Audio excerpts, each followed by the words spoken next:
Hello everyone, আসসালামু আলাইকুম। আশা করি সবাই ভালো আছেন। বাহিরের ওয়েদারটা আজকে অনেক সুন্দর। আমার ছেলে ডিম একদমই খেতে চায় না, যার কারণে আমি স্যারেলাক্সের সাথে ডিমটা অ্যাড করে বাচ্চাকে খাওয়াবো।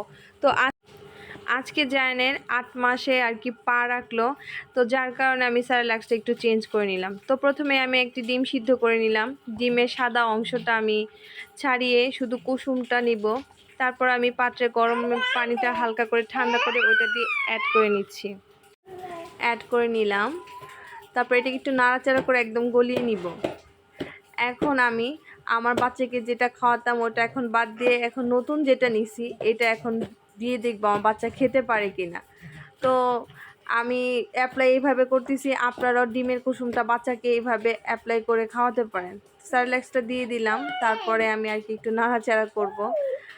তো আমার জায়ান একদমই খাবার খেতে চায় না, যার কারণে আমি এক এক সময় এক একটা খাবার ওকে দেই যাতে ও খেয়ে বুঝতে পারে। তো এখন নিয়ে আসলাম, তো আমার জায়ানের এখন আমি খাওয়াচ্ছি। তো খাওয়ানো এক পর্যায়ে শেষ। এখন বাইরের ওয়েদারটা আপনাদেরকে দেখাই, যেহেতু এত পরিমাণ সুন্দর ছিল আজকের ওয়েদারটা, সকাল থেকে প্রচুর পরিমাণ বৃষ্টি। সবাই ভালো থাকবেন। তো আজকের ব্লগটা এই পর্যন্তই। আল্লাহ হাফেজ।